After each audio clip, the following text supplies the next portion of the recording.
نحمده ونستعينه ونستغفره ونعوذ بالله من شرور أنفسنا ومن سيئات أعمالنا من يهده الله فلا مضل له ومن يضلل فلا هادي له وأشهد أن لا إله إلا الله وحده لا شريك له وأشهد أن محمدا عبده ورسوله يا أيها الذين آمنوا اتقوا الله حق تقاته ولا تموتن إلا وأنتم مسلمون يا أيها الناس اتقوا ربكم الذي خلقكم من نفس واحدة وخلق منها زوجها وبث منهما رجالا كثيرا ونساء واتقوا الله الذي تساءلون به والأرحام إن الله كان عليكم رقيبا يا أيها الذين آمنوا اتقوا الله وقولوا قولا سديدا يصلح لكم أعمالكم ويغفر لكم ذنوبكم ومن يطع الله ورسوله فقد فاز فوزا عظيما أما بعد فإن خير الحديث كتاب الله وخير الهدي هدي محمد صلى الله عليه وآله وسلم وشر الأمور محدثاتها وكل محدثة بدعة وكل بدعة ضلالة وكل ضلالة في النار.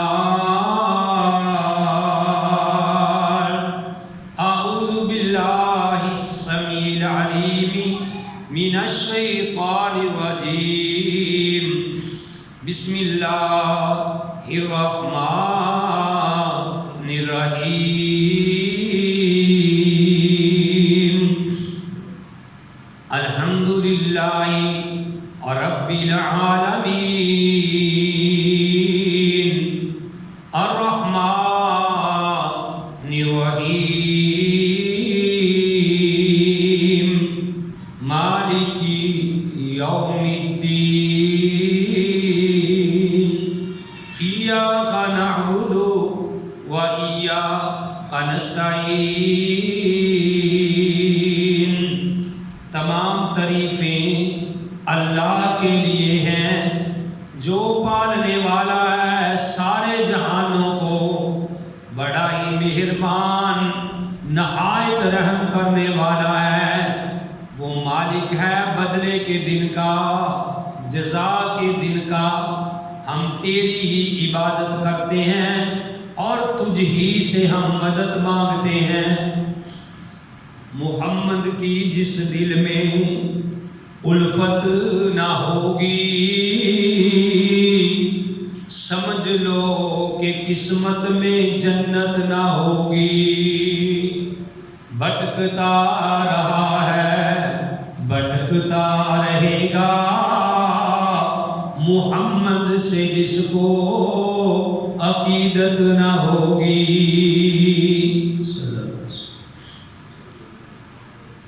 ہر قسم کی حمد و ثنا اللہ وحدہ لا شریک کی ذات پاک کے لیے حمد و ثنا کے بعد لاکھوں اور کروڑوں درود السلام امام الانبیاء، امام القبلتین، امام الثقلین، امام الحرمین، امام اعظم، مرشد اعظم، رہبر اعظم، آمنہ کے لعل، عبداللہ کے در یتیم، ساری کائنات کے سردار محمد رسول اللہ صلی اللہ علیہ وآلہ وسلم کی ذات گرامی پہ محترم حضرات، اللہ کے فضل و کرم سے سورہ الفاتحہ، اس کا ترجمہ اور تفسیر آپ بھائیوں کے سامنے جاری و ساری ہے۔ پچھلے جمعۃ المبارک کے خطبہ کے اندر آپ نے الرحمن الرحیم اس کی تفسیر سنی تھی کہ اس کا شان نزول کیا ہے، رحمان کون ہے، رحیم کون ہے، اور رحمان اللہ تعالیٰ دنیا میں ہے اور رحیم اللہ قیامت والے دن صرف مومن لوگوں پہ ہوں گے۔ اور آج جو میں نے آپ کے سامنے آیات کریمہ تلاوت کی ہے، یہ ہے مالک یوم الدین، کہ رحمان اور رحیم وہ ہے، اللہ وہ ہے جو جزا کے دن کا مالک ہے، سزا کے دن کا مالک ہے، بدلے کے دن کا مالک ہے۔ مالکی یوم الدین، وہ مالک ہے بدلے کے دن کا۔ ویسے تو میرے بھائیوں اللہ ہر دن کا مالک ہے، لیکن یہاں خاص کر کہا گیا ہے کہ اللہ قیامت کے دن کا مالک ہے۔ وہ اس لیے کہ دنیا میں اللہ احکم الحاکمین کسی کو چند مہینوں کے لیے، کسی کو چند دنوں کے لیے، کسی کو چند سالوں کے لیے اللہ تعالیٰ بادشاہی عطا کر دیتے ہیں۔ کسی کو 2 سال کے لیے، کسی کو 5 سال کے لیے، کسی کو 10 سال کے لیے اللہ دنیا میں بادشاہی عطا کر دیتے ہیں، لیکن جب قیامت والا دن ہوگا اس دن اور کسی کی بادشاہی نہیں چلے گی۔ پیارے نبی کریم صلی اللہ علیہ وآلہ وسلم نے ارشاد فرمایا کہ قیامت والے دن اللہ احکم الحاکمین 7 زمینوں اور 7 آسمانوں کو اپنے ہاتھ میں پکڑ لیں گے، اپنی ایک مٹھی میں پکڑ لیں گے، اور یہ میرے اللہ کے آگے کوئی مشکل بات نہیں ہے۔ اللہ احکم الحاکمین قرآن پاک کے اندر ارشاد فرماتے ہیں، سورہ زمر ہے، اللہ احکم الحاکمین فرماتے ہیں وَالْأَرْضُ يَوْمَئِذٍ، یعنی جو زمین ہے، وَالْأَرْضُ قَبْضَةُ يَوْمِ الْقِيَامَةِ، کہ قیامت والے دن یہ زمین اللہ کی مٹھی میں ہوگی، وَالسَّمَاوَاتُ مَطْوِيَّاتٌ بِيَمِينِهِ، اور یہ آسمان اللہ کے دائیں ہاتھ میں لپیٹے ہوں گے، اور اللہ تعالیٰ زمین و آسمانوں کو ہاتھ میں پکڑ کے یہ بات کہے گا لِمَنِ الْمُلْكُ الْيَوْمِ، لِمَنِ الْمُلْكُ الْيَوْمِ، بتاؤ کہ آج کس کی بادشاہی ہے، اور کسی کی طرف سے کوئی جواب نہیں آئے گا، اللہ خود ہی کہیں گے للہ الواحد القہار، ایک اللہ کی آج بادشاہی ہے جو زبردست ہے اور ہر چیز پہ غالب ہے۔ میرے بھائیو، اس دن کا ذرا تصور کرو کہ جب یہ زمین و آسمان کو اللہ تعالیٰ اپنی ایک مٹھی میں لے لیں گے، اور اللہ کے آگے یہ بات کوئی مشکل نہیں ہے، وہ ان اللہ علی کل شیء قدیر ہے۔ وہ کیا چیز ہے؟ اذا اراد شیئا، جب وہ کسی چیز کا ارادہ کرتا ہے، ان یقول لہ کن، اس کو کہتا ہو جا، فیکون، وہ چیز ہو جاتی ہے۔ اللہ کے آگے تو کوئی مشکل بات نہیں۔ تو اللہ نے فرمایا مالک یوم الدین، اللہ مالک ہے بدلے کے دن کا۔ اس دن اللہ احکم الحاکمین کسی کے اوپر ظلم نہیں کریں گے اور اللہ کا کسی کو ڈر نہیں ہوگا۔ اللہ کو کسی کا ڈر نہیں ہوگا، کسی کا روب نہیں ہوگا۔ اللہ کی بادشاہت ہوگی، اللہ کی بادشاہی ہوگی۔ وہ جس کو چاہے گا سزا دے گا، جس کو چاہے گا معاف کرے گا۔ وَيُعَذِّبُ لِمَن يَشَاءُ وَيُعَذِّبُ مَن يَشَاءُ، اللہ جس کو چاہے عذاب دے۔ وَيُعِزُّ مَن تَشَاءُ وَتُذِلُّ مَن تَشَاءُ، جس کو چاہے عزت دے۔ وَيَغْفِرُ لِمَن يَشَاءُ وَيُعَذِّبُ مَن يَشَاءُ، جس کو چاہے معاف کر دے، جس کو چاہے وہ سزا دے۔ اس کا مطلب یہ نہیں ہے کہ اللہ تعالیٰ جس کو چاہیں گے پکڑ کے سزا دے دیں گے، جس کو چاہیں گے پکڑ کے معاف کر دیں گے۔ مطلب یہ ہے کہ اللہ جس کو سزا دینا چاہے گا، کوئی اللہ کے سامنے دم نہیں مار سکے گا، کوئی بچا نہیں سکے گا۔ اور اللہ تعالیٰ جس کو معاف کرنا چاہے گا، کوئی اللہ کے سامنے آڑے نہیں آئے گا۔ وہ اللہ ان اللہ علی کل شیء قدیر ہے، وہ ہر چیز پہ قادر ہے، فعال لما یرید ہے، وہ کرتا ہے جو اس کا ارادہ ہے۔ تو بھائیو، یہ سورہ فاتحہ کی تفسیر، اس کو غور سے سنو تاکہ یہ ہر روز ہر نماز کے اندر ہم پڑھتے ہیں۔ پیارے نبی علیہ السلام نے اس کا ایک نام الصلاۃ بھی رکھا ہے۔ الصلاۃ، صلاۃ کا معنی کیا ہے؟ نماز، کہ یعنی اصل میں سورۃ فاتحہ ہی نماز ہے۔ جس کو سورۃ فاتحہ کی سمجھ آ گئی، گویا کہ اس بندے کو پورے قرآن کی سمجھ آ جائے گی، اللہ کی توحید کی سمجھ آ جائے گی۔ جس کو سورۃ فاتحہ ہی نہ آئی، میرے بھائیوں، اس کو پورے قرآن کی بھی سمجھ نہیں آئے گی۔ اس لیے کہ پیارے نبی علیہ السلام نے اس سورہ فاتحہ کو ام القرآن بھی کہا ہے کہ یہ قرآن کی ماں ہے، یہ قرآن کی اصل ہے۔ تو کیا بات فرمائی تھی کہ مالک یوم الدین، وہ مالک ہوگا قیامت کے دن کا۔ آگے فرمایا وَإِيَّاكَ نَعْبُدُ، غور کرو اس کا ترجمہ کیا ہے۔ ہم ہر روز ہر رکعت کے اندر 5 وقت جب بھی نماز پڑھتے ہیں، ہر رکعت میں ہم یہ بات کہتے ہیں کہ ایاک نعبد، اے اللہ ہم تیری ہی عبادت کرتے ہیں۔ ایاک، تیری ہی، نعبد، ہم عبادت کرتے ہیں۔ ذہن میں رکھا کرو جب یہ الفاظ کہتے ہیں کہ ایاک نعبد، اللہ ہم تیری ہی عبادت کرتے ہیں۔ عبادت کیا چیز ہے؟ پیارے نبی علیہ السلام نے ارشاد فرمایا الدعاء هو العبادہ، کہ جو دعا ہے یہ بھی عبادت ہے۔ اس سے یہ ثابت ہوا کہ عبادت کس کی ہے؟ اللہ احکم الحاکمین کی ہے۔ اور پیارے نبی علیہ السلام نے ارشاد فرمایا الدعاء هو العبادہ، کہ جو دعا ہے وہ بھی عبادت ہے۔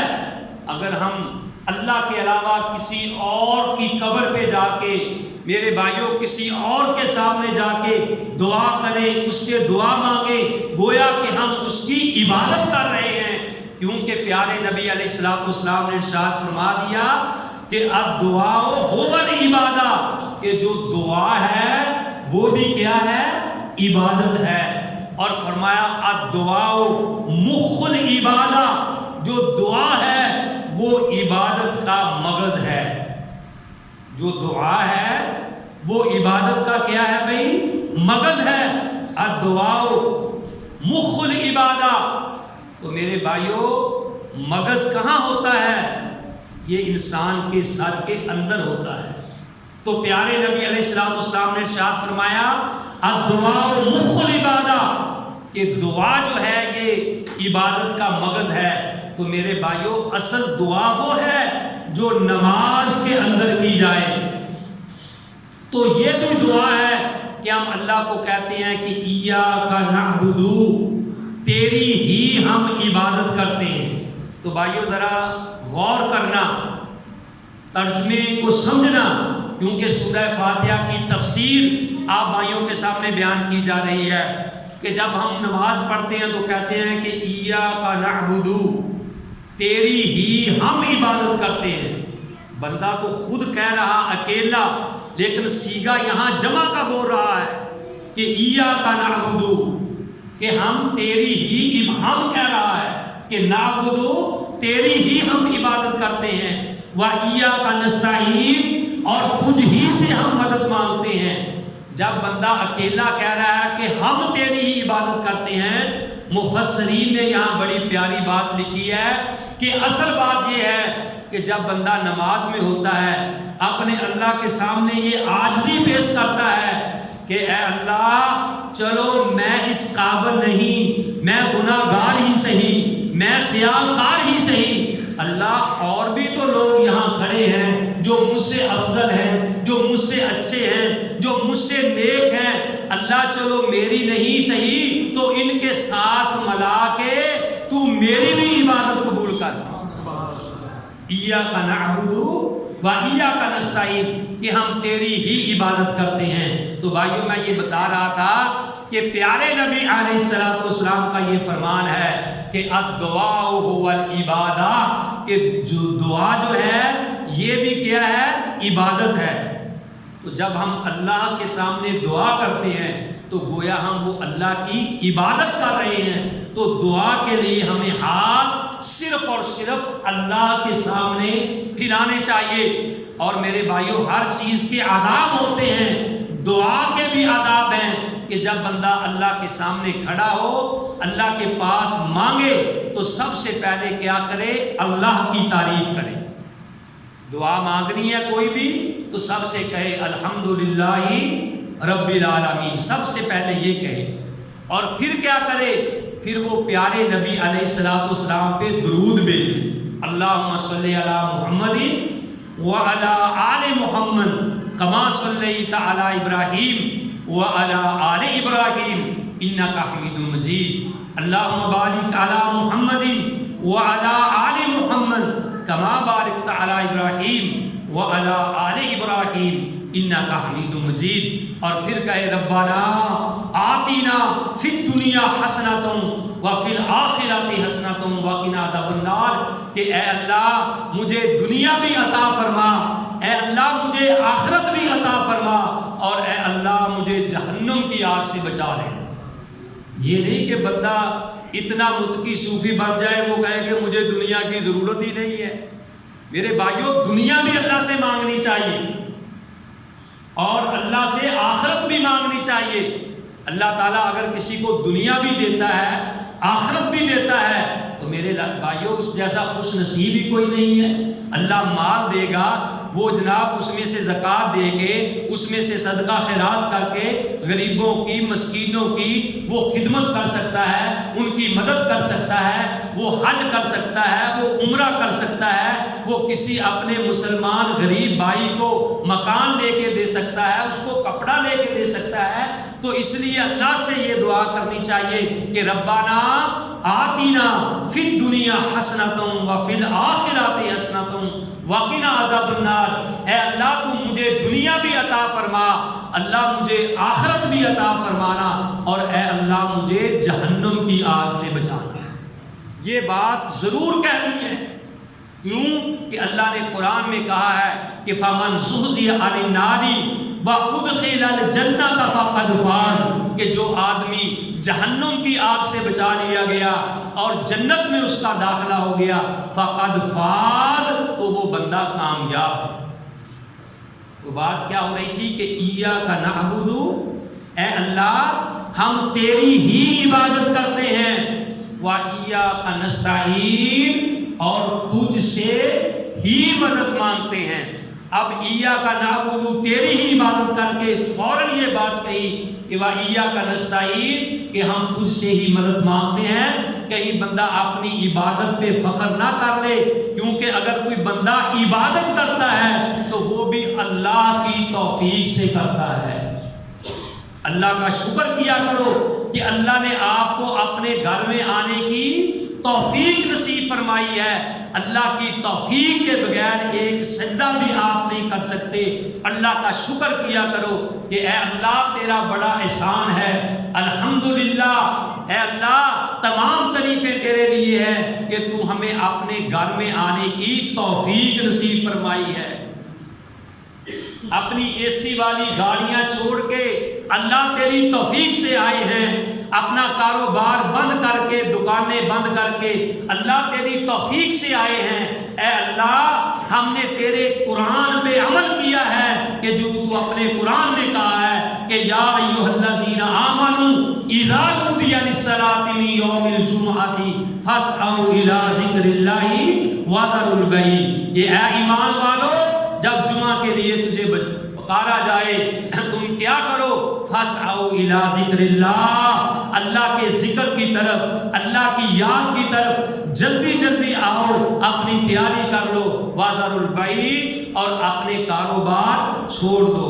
فاسعوا الی ذکر اللہ وذروا البیع ذالکم خیر لکم ان کنتم تعلمون۔ اللہ کہتے ہیں تمہارا کاروبار چھوڑ دینا، گاڑیاں چھوڑ کے آ جانا، بیوی بچوں کو چھوڑ کے آ جانا، ذالک خیر لکم، یہ تمہارے لیے بہت بہتر ہے۔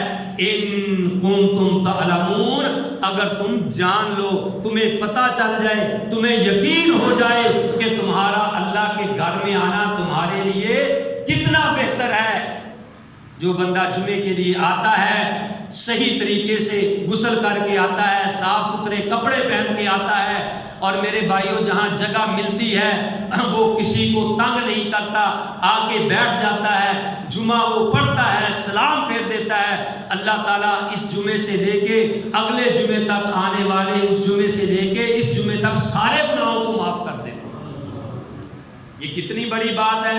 تو میں کہہ رہا تھا کہ تفسیر ایاک نعبد، اللہ ہم تیری ہی عبادت کرتے ہیں، و ایاک نستعین، اور تجھ ہی سے مدد مانگتے ہیں۔ تو میرے بھائیوں مدد بھی مانگنی ہے تو اللہ سے مانگنی ہے۔ پیارے نبی علیہ السلام نے فرمایا کہ اگر کسی کا تسبیح بھی ٹوٹ جائے، ٹھیک ہے نا، تو وہ بھی اللہ سے مانگے۔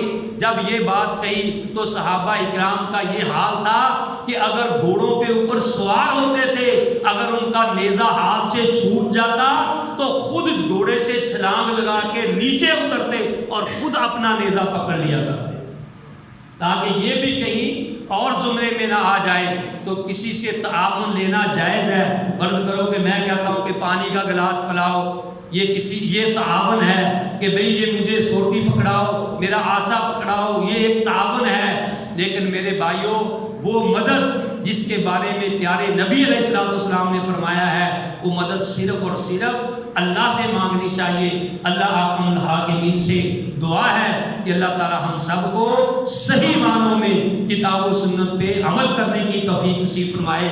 میرے بھائیوں اللہ کی توفیق سے یہ ہم نے قرآن کا سلسلہ جو ہے جمعے کا، یہ سورہ فاتحہ سے اعوذ باللہ من الشیطان الرجیم سے شروع کیا تھا۔ آج ہم ایاک نعبد و ایاک نستعین یہاں تک پہنچے ہیں۔ ان کا ترجمہ اور تفسیر اللہ کی توفیق سے کیا ہے، اور آئندہ جمعۃ المبارک کے خطبہ کے اندر اہدنا الصراط المستقیم اس کی انشاءاللہ وضاحت ہوگی۔